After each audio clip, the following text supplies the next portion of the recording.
ఇంకోటి షాకింగ్ గా నేను ఇంకొక సాంగ్ అంటే చాలా చాలా ఉన్నాయి. భద్రం బీ కేర్ఫుల్ బ్రదర్ ఆయన రాశారా శాస్త్రి గారు? అసలు సంబంధం ఉందా ఆయన? సో ఇప్పుడు దాంట్లో పెళ్లి చేసుకోవద్దని రాశారు, పెళ్లి డేంజర్ అని. తర్వాత పెళ్లి గురించి గొప్పగా రాసి ఉంటారు కదా, చాలా సాంగ్ రాసి ఉంటారు కదా. రాశారు నాకు తెలుసు, మీరు చెప్పండి. ఆహ్వానం సినిమాలో రాశారు.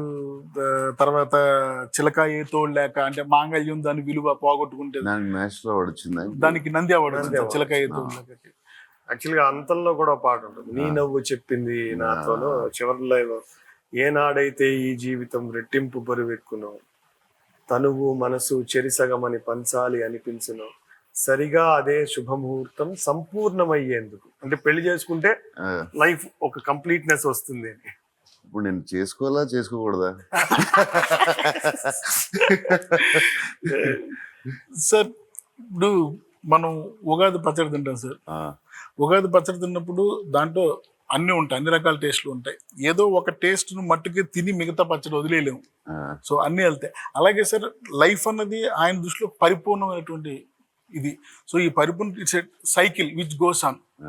బాల్యము, కౌమారము, యవ్వనము, గృహస్థు, వానప్రస్థం. ఈ 5 స్టేజ్ల్లోకి మనిషి ఒక్కొక్క స్టేజ్లో ఒక్కొక్క సిద్ధాంతాన్ని ఒక బలంగా నమ్ముతూ ఉంటాడు. కానీ కాలం ముందుకు జరుగుతున్నప్పుడు అనుభవాల దృష్ట్యా వేరొక స్టేజ్లోకి వెళ్తున్నప్పుడు తన అభిప్రాయాన్ని మార్చుకుంటూ ఉంటాడు. సో ఇప్పుడు మాట్లాడిన ఈ మనిషి నెక్స్ట్ స్టెప్కి వెళ్ళినప్పుడు తన అభిప్రాయాన్ని మార్చుకుని ఒక తోడు కోరుకుంటాడు. ఆ తోడు కరుక్కున్న తర్వాత ఒక కుటుంబాన్ని ఏర్పరుస్తాడు. ఆ కుటుంబం తర్వాత ఆ కుటుంబం సమాజంలోకి వెళ్ళడం ద్వారా మళ్ళీ పరిణితి పొంది గృహస్థాశ్రమం నిర్వర్తించిన తర్వాత వానప్రస్థం సాంగ్ రాసేసి ఉంటారు ఆయన మొత్తం.